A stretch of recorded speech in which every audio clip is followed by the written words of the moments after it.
Get started.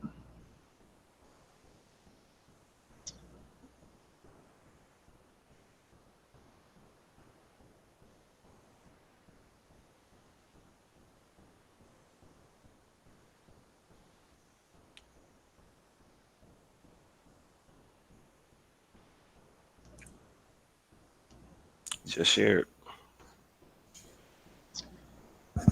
Hello, guys. I'm not sure who is on. Thank you for tuning in. If you saw the caption, we're gonna be talking about depression in men and how they handle it. So go ahead and share the live. Tag some people in. Those who have never been on before. The normal thing is just ask your questions anytime you want to ask them. Ask your questions. Post your comments. I'll try to get to them. Hey, Edward. I'll try to get to them and I just be saying y'all name. I don't know if that's y'all real name. Y'all forgive me. Forgive me. And if I pronounce y'all name wrong, please forgive me. I ain't that good at that. But yeah, tag some people in. I'll try to get to your questions and comments as I see them scrolling down in the midst of our questions and comments. But yeah, y'all, let's for those who don't know the platform, so I always have hard conversations, the conversations that we need to have that people run from or be subliminal about. I like being direct with them because a lot of times we think as women we think we know men and vice versa and we really don't, so the only way to learn of each other is to have these hard conversations Right. versus and have the hard conversations with each other versus me being a woman mad at men and I'm going to another woman who mad at men and we discussing men thinking we know them Right. and not necessarily knowing them. Right. Also, I'm big on the conversations because again, what works for one person ain't gonna work for everybody else. Right. So we can't hold everybody to the same standard. This topic is on depression. It's a real heavy one. It's one that we kind of play over with and don't really discuss like we need to. I'm glad that we're discussing this, especially as it relates to men, because I think more women talk about it than men, but more men battle with it just as much Yeah. as women battle with it. Yeah. Um, if you want to, those who don't follow him already, you love what he's talking about, you want to rap with him a little later, his links are in the caption. And then those who are just tuning in because of him, I am a certified life and relationship coach, motivational speaker. So you can tune in with me. My links obviously are in the caption. Come conversate with me. If you ever want to be a guest, please hit me up so we can get you on the calendar so we can do so. So let's go ahead and What's up, bro? you see that, yeah. Yeah. Love Yeah, you. I love him too. He a pretty humble guy. I like humble people. Whether Thank you a man or a woman, I like humble people. So let's go ahead and get started. Can you give everyone an introduction? you. Well, first, foremost, my name is Anthony Doss. I am a wireless technician. I gotta plug my employment, but I also DJ. I'm a writer, and I started a podcast which I'm going to relaunch. So I won't Yeah. plug that just yet. But started my podcast a couple months ago. Life happens. I got extremely busy. We all take on too much than we're supposed to. So I'm working on that too. But yeah, that's pretty much like I'm a pretty simple person when it comes to a lot of the things that I do, but I got a feeling that that's gonna change here in the near future. So Okay. that's pretty much me. I shall start to plug your podcast, but I hadn't been seeing none, so I was like, nah, I'm gonna wait because maybe he's taking a break.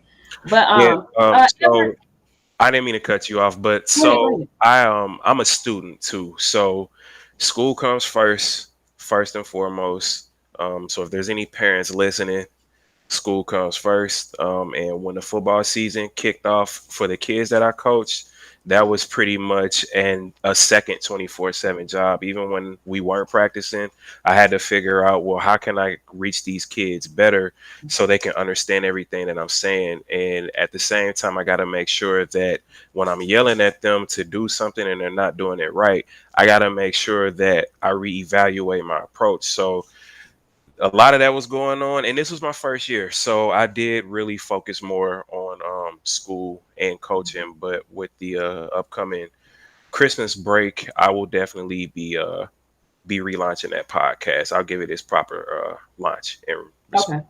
So. Okay, cool beans. Edwards, so I think I'm going to tackle that with my questions. I'm going to ask him a couple of questions first, and then I'm going to come back to yours because, yes, I really do want him to tackle what you just said. Okay. So let me get into some of my questions, and then I'm going to come back to yours. So, Yeah. Anthony, describe what depression is. That is a good question. I'm not really sure how to describe that, but I guess what I'll say is for me when I have these sudden feelings that are not normal, like I'm pretty much always a happy person. I joke around. My buddy Drew's watching. We usually always joke around with each other at work.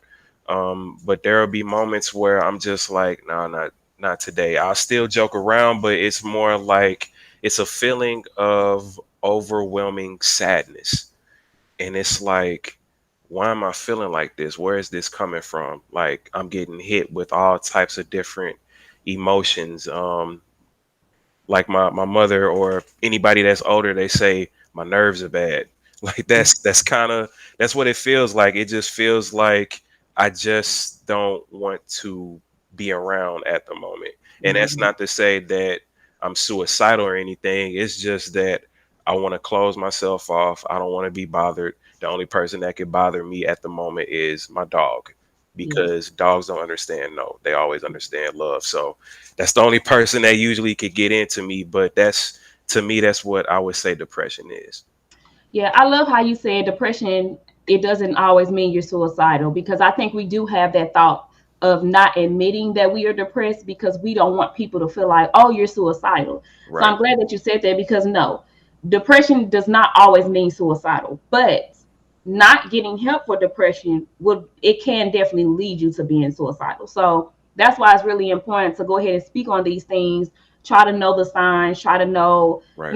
how to handle somebody that's dealing with depression, try to know what you can do yourself if you're dealing with depression, because a lot of times other people can't get us out of it. We have to make the choice and decision to want to get out of it. Right. um I do believe it's an ongoing process. I don't believe, and it's just personal belief, I'm not a psychiatrist to where I've done studies to actually say what I'm saying is facts. But I do not believe that depression is something you get over once and for all. I It's do not. believe. Okay. And guys, y'all make sure y'all comment. Put your comments in the comment section. Tag some people in on this discussion. Share the live. Please share the live. Um, and then ask your questions. If you disagree with us, go ahead and say it.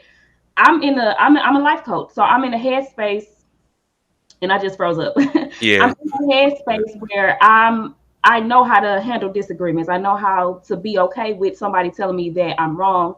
And I believe Anthony is the same way. So y'all, let's have this discussion. If you don't agree with what we're saying, please plug it in the comments. We can have a conversation about it. But yeah, I don't believe it's a once for all. Once you're healed from depression one time, you'll never go through it again. I don't believe that. Life happens all the time to all Right. of us. Yeah. It can Man. be, Yeah. yeah, even as a life coach, I have to cut people off as far as not booking sessions with me. If your energy is way too overwhelming for me, I won't let you book a session. I won't talk with you, because if I'm not in a great headspace to where I can handle your energy, that will flow into me. And then when I'm done with a conversation with you, now I got all of your issues on me on top of my own issues. And then I'm wondering why I'm feeling like the whole world is against me. Right. So I have to even be careful to not, be around certain energies and have certain conversations when I feel like I'm dealing with, depression again. Right. I was diagnosed with depression at one point in my life, and mine had got to a suicidal point in my life. Okay. But we talking about men, so we ain't even gonna get into details on mine. But I did just want to say that, Okay. part of it. That's deep. But we're gonna stick to men. If I want to talk about women, I'll do a separate you know live about women in depression. Yeah. Okay, so going to the next one. So how can depression be spotted in men? Wow. I don't think I've ever been asked that. So, a lot of people. Well, first, I guess I should kind of give a little background about how I like realized that that's what I was dealing with. So Okay. a lot of people know, and maybe a lot of people don't, but for, I want to say about 6 to 7 years, me and my mother lived together. She didn't have a place to go, so I opened up my home to her. Um, and not to get too into too many details about that situation, she dealt with depression and a lot of the things that she was dealing with, and she actually still does deal with it. But I do want to shout her out right quick. She's going for her doctorate, and she's also a longtime military vet. I don't know the exact years, but she served a long time. She's a Gulf Coast War vet, and she's also a 9/11 vet because she was actually supposed to be in the Pentagon that day, and she overslept. And that's probably the only reason she's here because she overslept that day, but she was supposed to be there. But all of that caused her to deal with depression, and so I took her in, but I didn't know what I was getting myself into.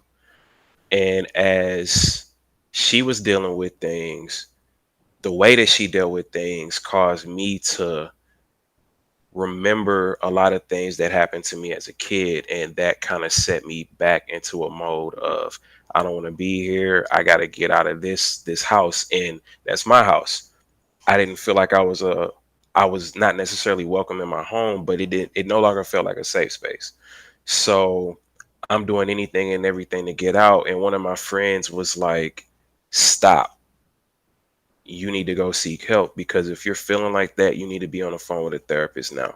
So it's things that trigger you that you don't really think triggers you, because I didn't think any of that was really my trigger. I just was like, okay, well, since that's how she deals with it, I'll just, like my therapist told me what I was doing wrong was I would close myself up into my bedroom, but that's my apartment. And she was like, you are punishing yourself from your apartment. You shouldn't do that. And I was like, I didn't really see it like that. I just felt like I didn't want to deal with what she was dealing with. So I'm going to make sure that I find my safe space. And my safe space, which was a entire apartment, turned into, I mean, you can't really see my kitchen, but that's kind of that's kind of what it was. It was like a small box.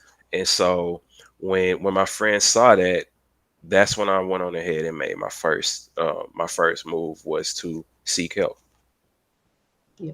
Um, I like that you said you went into the details of your home not feeling like home anymore. That's crazy because before you even said that, I I admitted like, hey, it's certain people that I can't even life coach because of their Right, energy. It's being right, off. So that was confirmation that I'm not crazy. You know, I know what I know when I say if your energy off, I can't be around you because it will affect me. right, Um, and that's even social media. So what I would do is, and I still do it now. When I say protect your peace, I believe in that because depression can sneak up on you at any point. Like I said, yeah, life happens.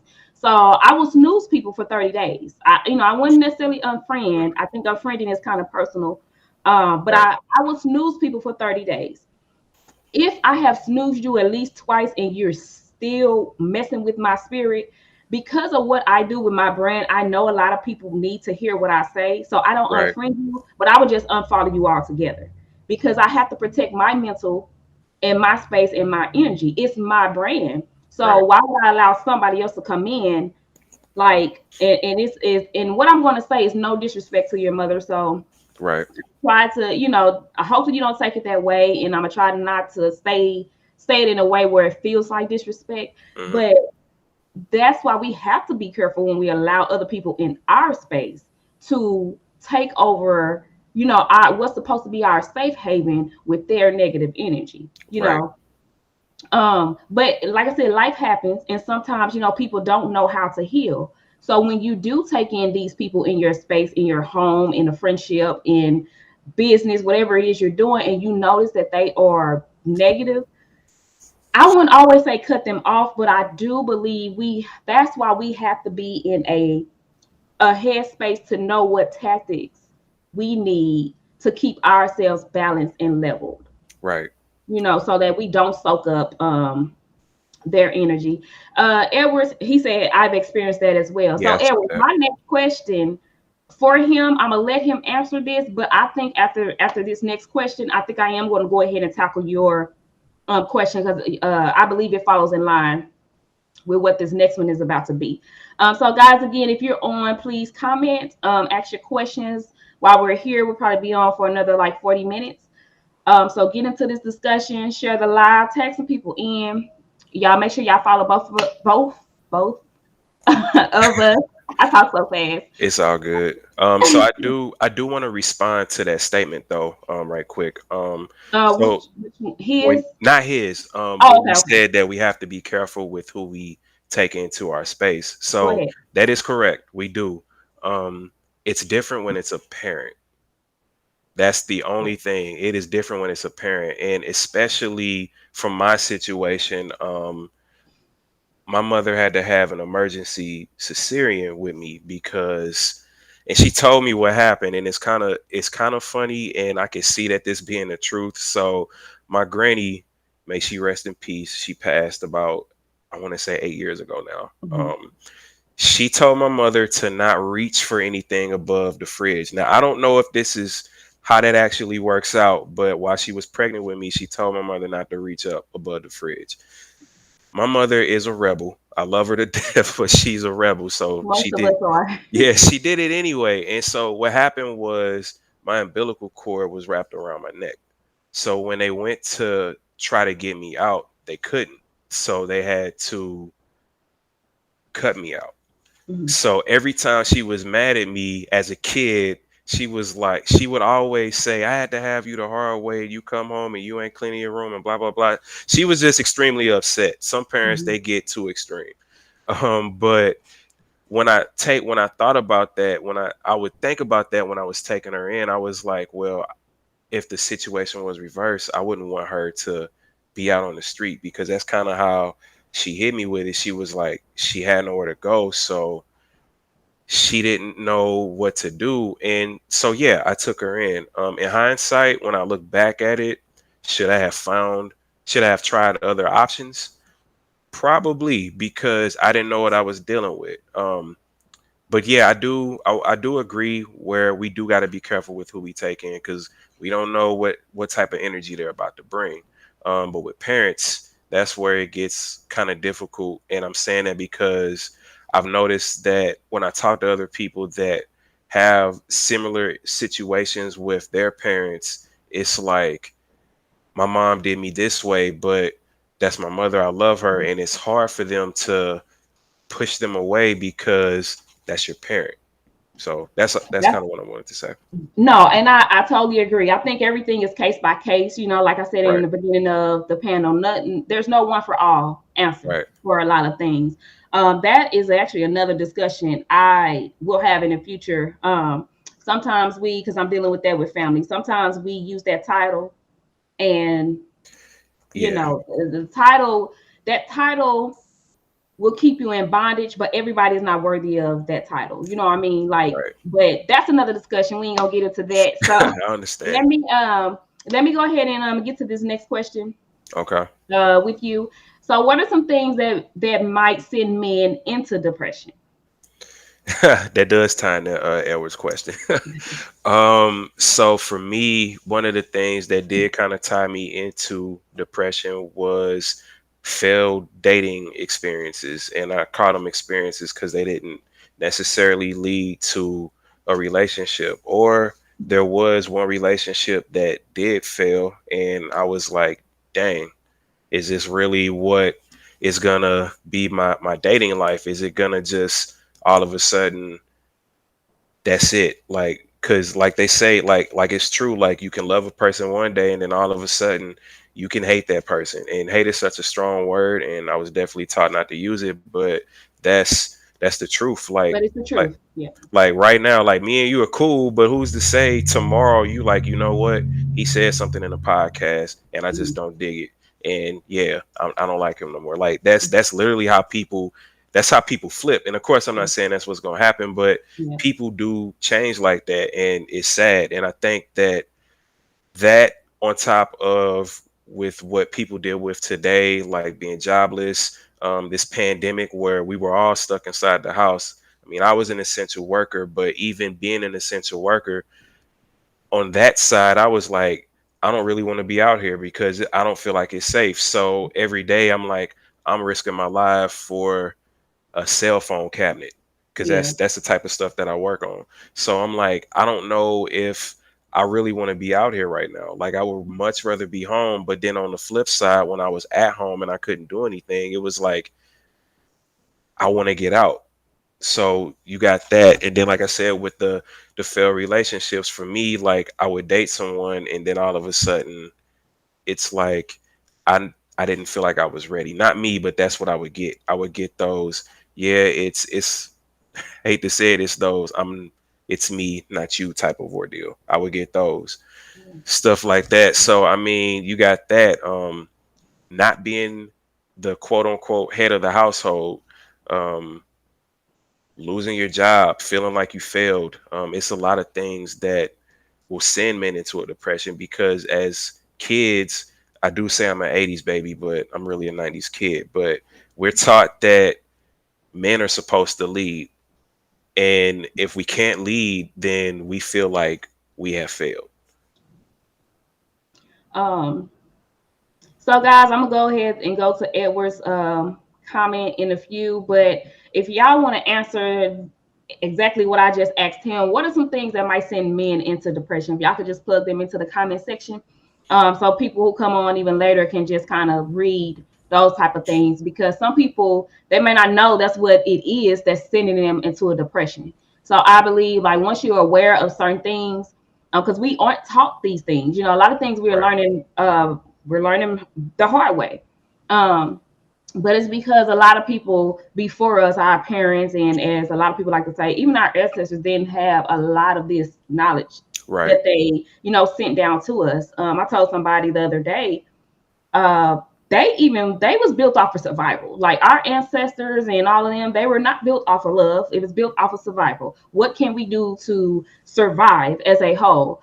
But we're in a generation now where we are looking to build off of love.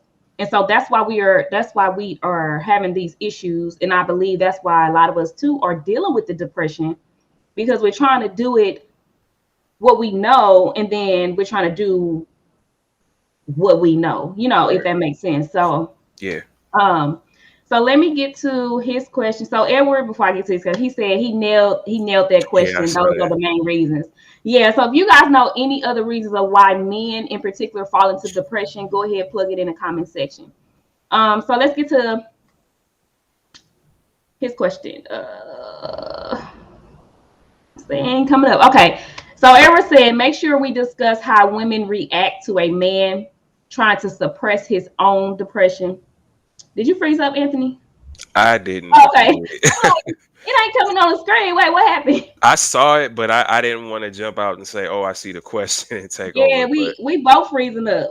okay, Can you still hear me? Because my screen show froze. yeah, I can still hear you. Oh, that sucks. Okay, You guys, just we are froze, but freezing. I can hear you. Okay, we are freezing. So try to, if you can, try not to worry about the screen. Just try to focus on our voice. This what happens when we're working with virtual things. It Yeah, don't yeah, like us at times. And then I know it's pretty windy out there, so that's probably affecting everything. yeah. So going back to Edward's question. So Anthony, I am going to let you tackle this. Make sure we discuss how women react to a man trying to suppress his own depression as a leader, trying to stay strong, and how that can damage relationships. Um, that I feel like is a case by case um scenario because on one hand you've got the woman that she'll kind of blow that off, or maybe she'll even cut you out. On the other hand, and I've been pretty fortunate, most of my women friends are pretty strong to the point to where they're like, my dog might be joining us here in a second. Oh, Um, they're pretty strong as to where they have set me down and uplifted me to the point to where I've been more open with them and let them know that I'm just kind of feeling some type of way at the moment. Um, so for me, it didn't necessarily damage those relationships.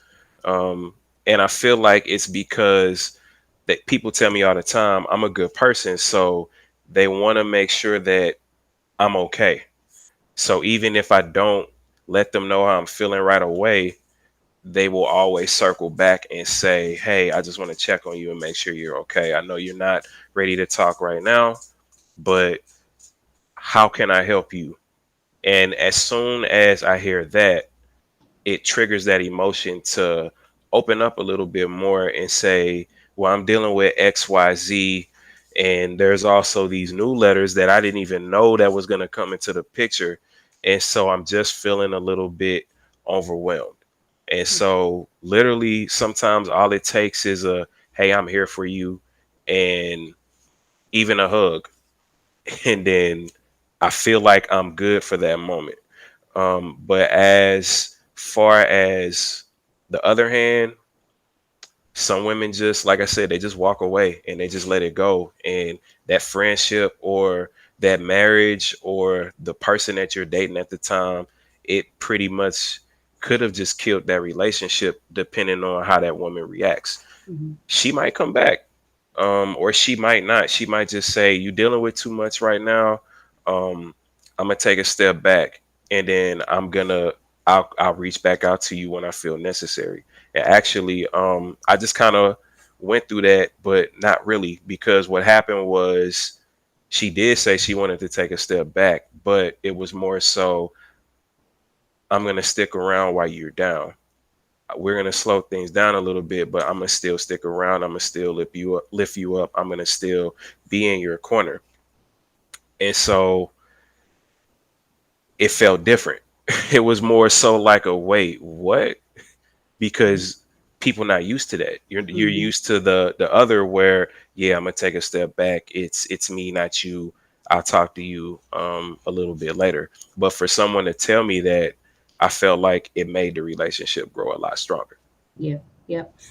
Communication is very important. Like people don't realize it. I know it's cliche, people tired of hearing it, but I'm Right. telling you, communication is so, so important. Like it Right. can build a Yeah. good Yeah. bridge. I'm telling you, even if at that moment the communication is not what you are would like to hear, it will build a good bridge for you Yeah. guys to cross, a little later if needed. Um, I'm not going to comment I'm not going to respond to his or what you just said because I do have a question coming up that's going to take us back to this as it Okay. relates to women dealing with men being depressed. So I'm going to save Okay. my response for that question, and I'm Okay. going to move into my next one. But yeah, guys, just keep your comments and your questions coming. Again, if you ever want to be a guest, like I let y'all choose your own topics, obviously, but as long as it's dealing with friendships, relationships, personal growth, y'all, we can have it. I am for the human population, but because of the color of my skin, I always say I'm here to really build Black communities because we really need the help. We need Right. the help heavy in a lot of Yeah. situations. So I am the person to have these conversations with. And my platform is co-ed. So it's definitely for men and women. It's not just a woman's empowerment brand. It's a human empowerment brand, as I like to say. So let me go ahead to the next question. So, Anthony, do you think it's harder for men to admit they are depressed? Why or why not? Mm. Um, I want to say, if you asked me that question 10, 15 years ago, I would say yes, because of the way we were brought up. We were told that men shouldn't cry, suck it up. It's only gonna hurt for a little bit, or why you crying? My favorite thing to hear from a parent is, "I'm gonna give you something to cry about," and Yeah. they might be crying about something serious, and why are you crying? I'm gonna give you something to cry about. I have witnessed that. Um, but today's men, I feel, are more open to discussing it, Mhm. because we've realized that we have to have these tough discussions. We have to be open about things that are bothering us, because I mean the world is dealing with so much, and we're taking on a lot, especially as Black men.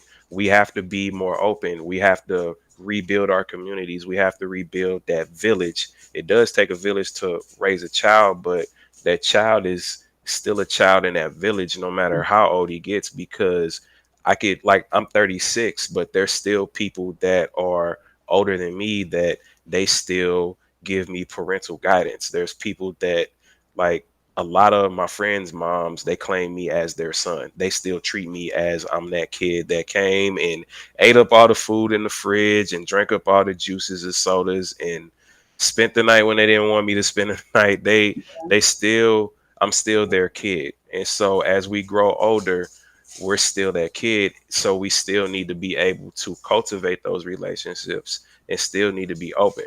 So yeah, I think it was harder, but because of the things that we're dealing with now and because of the way things have changed so much, I don't think it's as hard as it used to be. See, and by me having a son, my son is 13. By me having a son, it's like I'm even more trying to understand what he has to deal with as a man, coming into a man. And Right. so what I realize is that men have it hard on both sides of the spectrum, meaning men don't have room for growth as far as okay, let me figure out how to say that. So society doesn't give y'all room to grow. Facts. Women don't give y'all room to grow. Society and women don't give y'all room to make mistakes. It's almost like is you're damned if you do, you're damned if you don't, because we feel like y'all have to already come made up. You gotta already come with everything together. You gotta Yeah. already have the money. You gotta already have the knowledge to be a man. You gotta already have the knowledge to be a father. You gotta already be established. And what? And I'm going into my next question, and I was trying not to, but Okay. as I look at my son, I'm trying to not be that parent like what you said. What you crying for? I'm gonna give you something to cry about because that's what I was. Because that's what I grew up in. You Right. know, so and I had to realize that's not okay. You know, you have a conversation. We always say men don't know how to communicate. Men don't know how to communicate. But look at the cycles that's been going on. This is why men don't know how to communicate. Right. Because you got parents saying stop crying. You got parents saying, if you cry again, I'm gonna give you something to cry about. You got parents saying, suck it up, you know, be tough, be a man. But we're not having these conversations with our young men or even our adult men who didn't even have that growing up.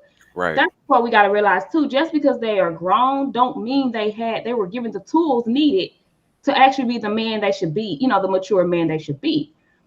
And we got to give you guys room for that, and we don't. Society don't give you room for that. Women don't give you room for that. But when you look at everything in society, it's like women can be however they want to be, whenever, whatever. It's okay. Y'all just gotta understand us. You gotta put up with it. You gotta suck it up. This is just how we is. But when it's y'all turn, nope. Right. Y'all don't get that grace.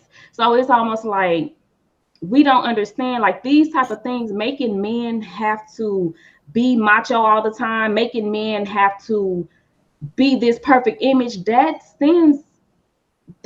a big thing that will send you guys into a depression and not even want to open up.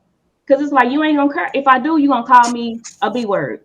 If I do, you're Yep. gonna say I'm acting like, you know, I'm a sissy or whatever. Like it's like it's you're damned if you do, you're damned if you don't. Right. Um, did you want to add something to that? I was gonna put Edward's comment on the screen before I go to my next one. Um, are you talking about his current comment or what you just The said? current. I don't know if you want to add something to what I said before I put his on the No, screen. I agree. I agree 100%. Like, even when I just witnessed it this year with a kid that I was coaching, and I kind of wanted to jump in and say, "Hey, he's hurting right now. Go ahead and let him cry. He's still a kid." But I was, at the time, I was like, let me not, because I don't want to overstep my place just yet. I kind of want to still get the feel of that situation. But, like, we had kept taking him out the game, and he was crying because he was upset with himself because he felt like he let his coach down. Yeah, Like, to me, he was one of the perfect kids. Like, did he do everything right? No, which they 9. That's something that I had to constantly tell myself, that these are 9-year-old kids. I can't expect them to make every block or tackle or catch right away. We still got to Right. teach them. Right. But she was like, I want to be able to cheer you on and you keep messing up and blah, blah, blah. And that's why they keep taking you out the game. You need to do your job and do it right. And I'm steady saying to myself, I'm like, ma'am, he's still learning. And I'm steady telling her that she just wasn't hearing it. She was in her Yeah. stop crying in front of all these people moment. And Yeah. I was like, this ain't the right time to have this discussion. That's what I'm saying to myself. Like I had to kind of bring myself back because no matter what I said at the moment, she was already gone. So with that, I feel like we always say it takes a village to raise a child, but when the village step in, we don't want them to step in. We Right. control how they step in. But it really does take a village to raise people because okay, just like that mom, and there's plenty of people that do it. I was that mom that did it. With my son, he played football and basketball, so I was always taught be tough. That's how they Right. get it. But we don't cultivate their feelings. We don't show them that it's okay to feel. We don't talk about okay, he ain't crying because he just mad because he lost. He's crying because he feel like he disappointed the people that's supposed to matter. So Right. when they feel like that, it's not your job to beat them down. It's your job to cultivate that feeling and show them that it is okay to make mistakes. It is Right. okay to not get it right the very first time, second, or maybe even third time. It's okay. But we Right. don't realize like when we beat up on our kids, it sends kids into a depression. Them kids hold them feelings in until they get to teenagers, young adults, and even into men. Yeah. Because even as men, we're telling them you're not supposed to express yourself. Yes, you are. Yeah. You are supposed to express yourself. Expressing yourself is a God-given emotion. Like it's a freedom of speech. It's okay to express when you're dealing with depression or when you're hurt, when you're sad, when you feel like you disappointed somebody. Right. Because when you say that, then the people around you that love you, they should know how to come and cultivate you back to health, or maybe health ain't the right word, but I think you know what I'm trying to I know what you're trying to say. say. But yeah, we get it wrong all the time with that. And it's a cycle that has been going on for generations after generations. So I like these conversations and I like you as a man coming on here speaking on that because these things need to be talked about and Right. told from a man's perspective. Right. So So let me ask you this question. okay. So here's how I handled that situation later on because I noticed that a lot of us, and I was guilty of it too, like we would yell at the kids and we would be to the top past our lungs yelling. And one day I just sat down and was like, maybe I should be that voice of reason to this kid instead of allowing them to sit there by themselves, go over to them and just explain to them that we're not upset with you.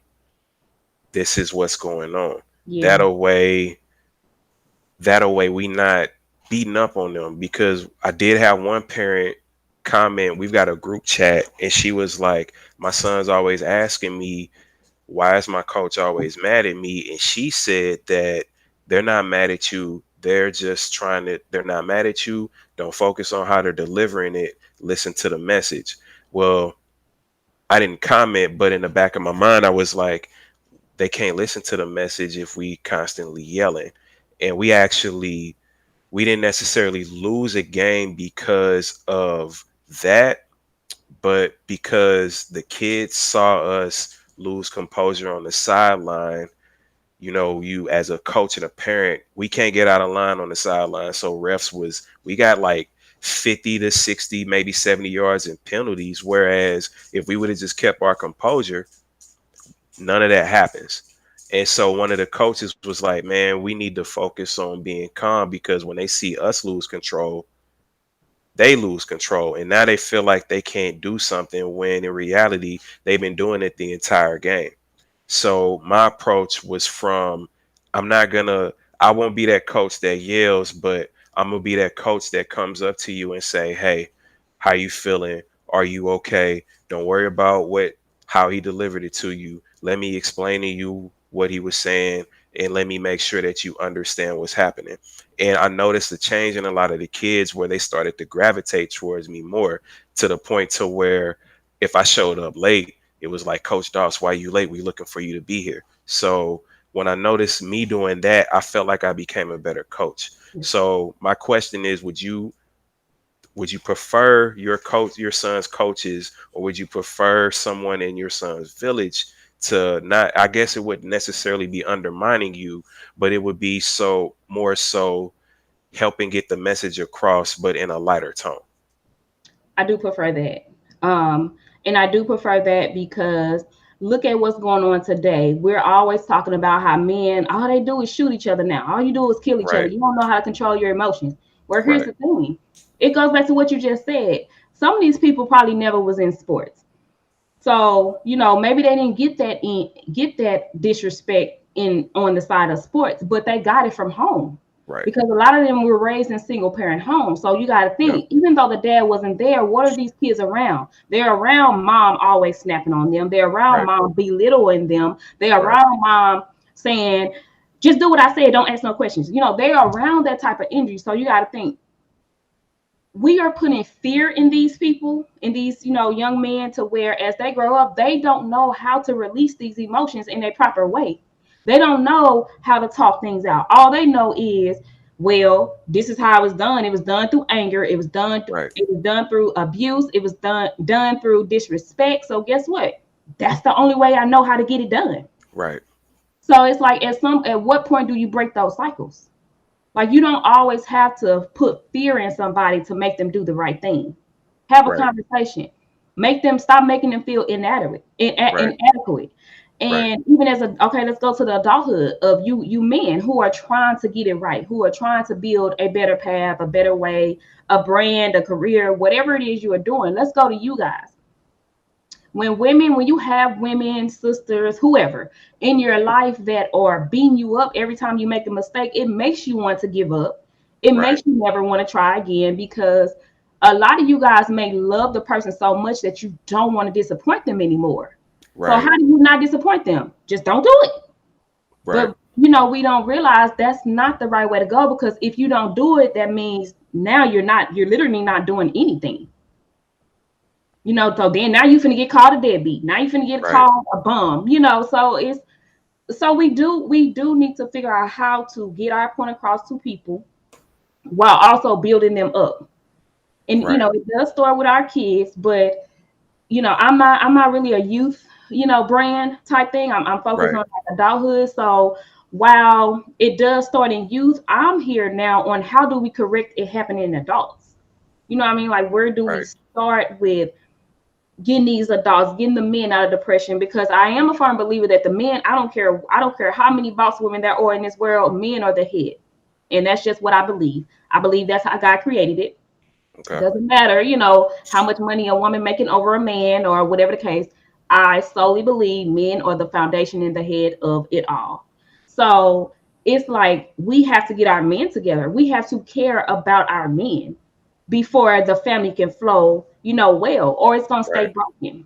right, So yeah, I mean, I like what you're doing. I can't wait till you get your group back up, the podcast, because our men need help. And me as a woman, I can assist you guys, but I can't do it by myself. I right, don't really, I'm not in your shoes to fully know what goes on with you right. guys, but that's why I have you guys on the panel for y'all to, have your voice. So I like your approach. I really love your approach, and hopefully what you are doing, the revelation that you got, hopefully the other adults will see that and be like, you know what, yeah, let me take his approach, because maybe maybe our kids now, they won't be fearful to get back out there because they don't want to be like, dang, I don't want to be the one to make us lose the game.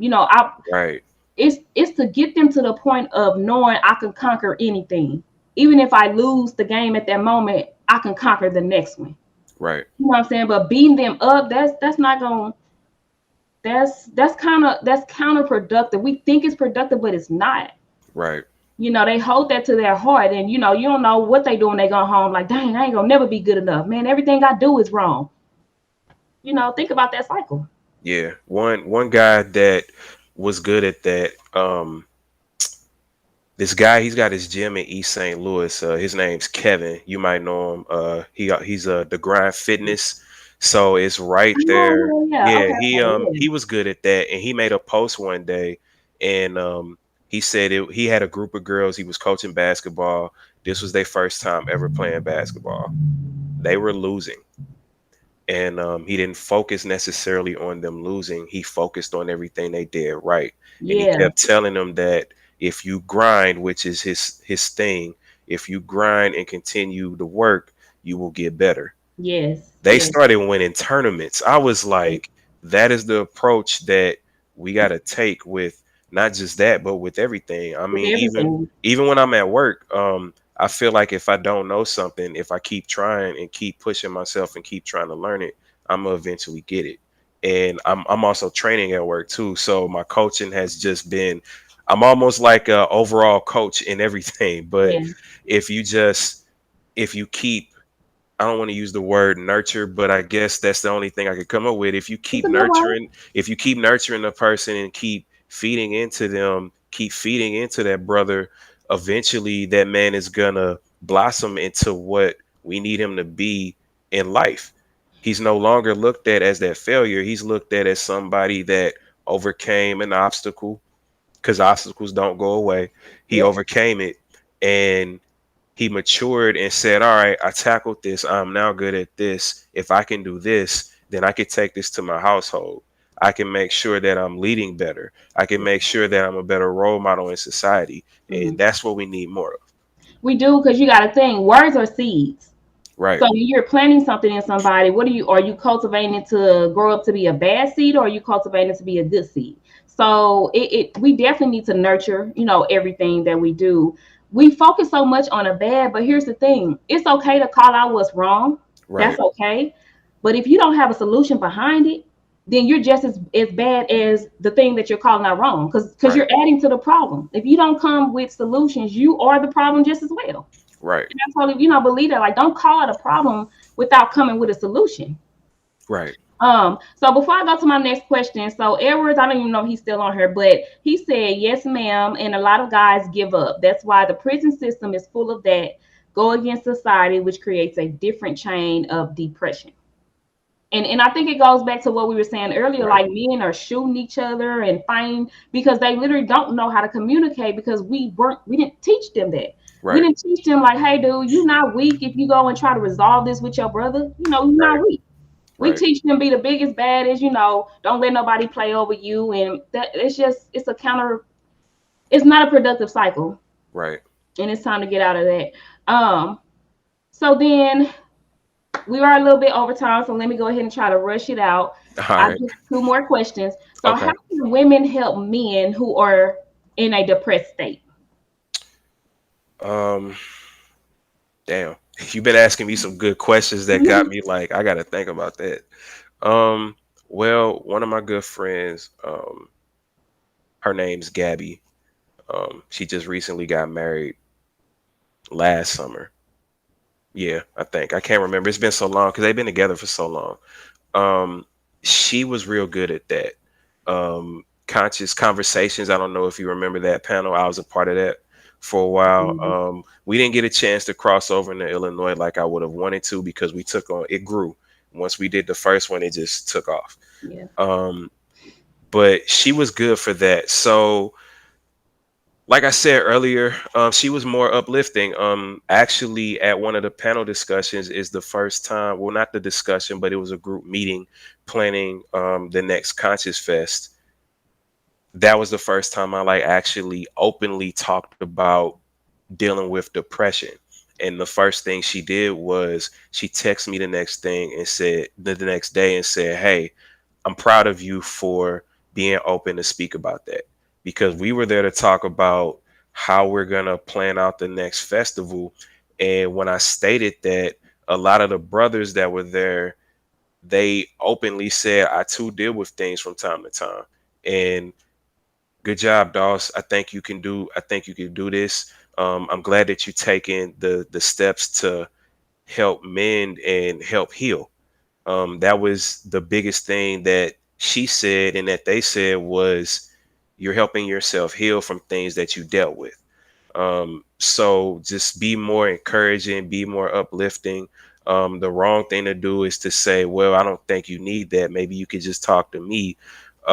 We got to have more than one person to reach out to. Absolutely. Absolutely. And I mean, therapists are there for a reason. You don't have to necessarily go to a psychiatrist. I believe they're two different people. Hmm. Because to me, I feel like psychiatrists just sit there and they just take notes and they just kind of monitor over everything and they just kind of let you take over the discussion. Well, my therapist, she we just sat down and it was a discussion about me, and that's the first thing. She let it be all about me, but she was more engaging. So as your man, if he comes to you and says, babe, this is how I'm feeling, let him engage, but you be more engaging too. Don't let him just drain all his energy on you, and then all of a sudden you're feeling some type of way and you're like, well, I don't know if I can help him. Put that energy back. I don't know if I'm saying that right, No, but you. So, and I was trying not to cut you off. So the thing uh, with that is, and I want women to understand how you can help a man, whether that's your man or a friend, right, a family that's in depression. We as women have to take ourselves out the driver's seat. The issue is not about you. Especially if you are in a relationship. I know it's hard to not take things personal, right, but we have to not take it personal. If our man is saying like, I feel like my life is boring, I don't do anything, don't take it personal as if he's saying you are boring. Take yourself out of that driver's seat, listen to him and understand where he's coming from, right. and try to encourage him to, okay, babe, you feel your life is boring. Well, what do you like to do? What do you like to do? Do that more, versus what do you mean? So we don't have fun, and you know how women get. Right, man, right. So, Like it's not about, like when we say that, we're not talking about y'all.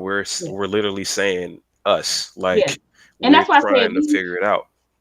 right. And that's why I said, as women, we have to learn to stop taking everything so personal towards us. Listen to him, let him get out what he needs to get out, so we can know how to deal with him while he's depressed. But that's another reason why men can't talk to their old lady, because she would take it personal, so it's Right, like he almost has to go outside of her to right, get the help that he needs.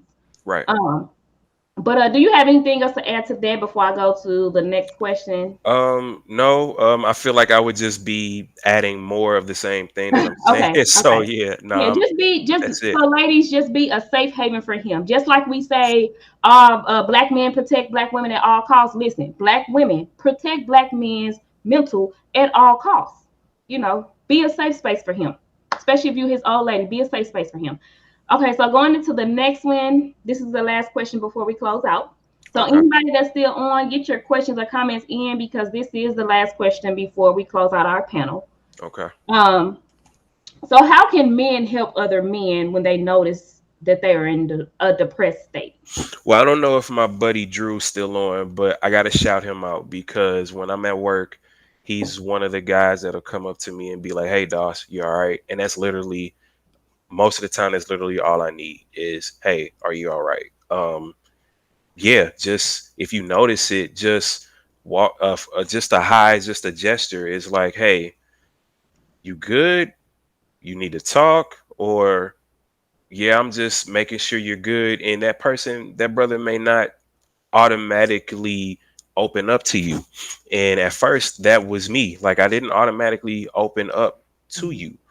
But believe that when I walked away, I was like, man, that person did ask. I will circle back around and Yeah. say, hey, man, either this is what's going on or this is what's going on. Mm-hmm. And we do that a lot at my job. Like one of the inventory techs, I And he do, said, "You I do do, the same." I He said, do, "You do the I same." do. Too sweet. So we will do that. We will circle back to each other and just kind of ask. And like I was saying, one of the inventory techs, he actually did it. And I mean, we talk often, but he just looked at me one day and was like, "Hey, man, you all right? You look kind of down." And I was actually fine. I was just tired because Yeah. we do get up super early at Worldwide, but um, yeah, I was literally just sleepy. I was just tired. But then I asked him the same thing later, and he had a lot going on. I didn't know I was opening up a can, but he Mm. had a lot going on. So literally, if we're just checking on each other and making sure our mental state is good, then that's really it. It's just Yeah. a simple gesture, just a simple gesture as that, or even a dap up or a handshake or hey, happy Monday. It Yeah. may not be a happy Monday, but you just told me happy Monday, Yeah. and it may just turn out to be a happy Monday. Yeah. Stuff like that. And that's how you cultivate relationships, brotherhood, sisterhood, whatever that is, good friendships, is just check up on each other.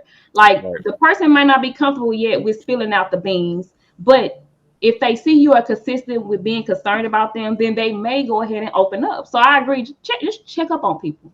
Just check up, even if they don't say anything back to you, because certain things are so hard. You literally have to discern if this person is a safe space for you to spill out the things that you are going through. So Right. yeah, just check on each other and open that door for, like I said, the healthy friendships, healthy relationships. So we are definitely about to close out. Any last words?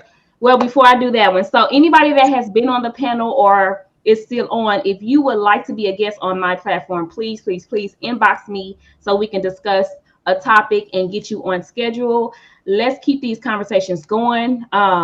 I should have said this at the beginning. I actually forgot, but I have for those that are in the 314-618 area, I do have an event.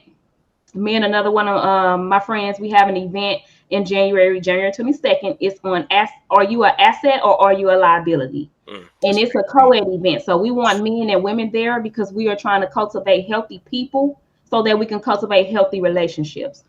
So we definitely encourage men to be there as well so that women can understand how men feel and think and vice Right. versa. So yeah, so it's on. Are you an asset or liability, guys? So buy a ticket, please buy a ticket. Seating is limited, and that is in January. So let me know if you want to come. But as we close out, Anthony, any last words of wisdom you want to give the people? Yeah, I actually wrote down some of the things that I did to help me, not necessarily battle mental health. It is a battle, but I live with it. And I've started telling myself that I'm going to say I live with this instead of saying that I'm battling it, because Good. I feel like if I say I live with it, then I'm living. I'm Yeah. not saying that I'm always depressed. I'm giving myself a chance to live. So that's one thing. Give yourself a chance to live. Always say, always give yourself a positive affirmation. Take your negative and flip it and turn it to something positive. But my steps, I got them wrote down. Okay. Basically, what I did was I accepted it. I accepted that I have depression and I have anxiety Yeah. for the most part. Most of the time, I have some depression going on. Whether it's big or small, it's there. But I'm like I said, I'm choosing to live with it. Mhm. My next thing, I sought help. I went out. I found myself a therapist. She's awesome. If you're in the 618 area, I don't know if she serves the 314 area, but her name is Tyler Roy. She's in Fairview Heights. I've heard of her. Yeah, I've heard of her. she's Okay. pretty dope. She's pretty Okay. dope. The one thing that I started doing more of was I indulged in my favorite activities.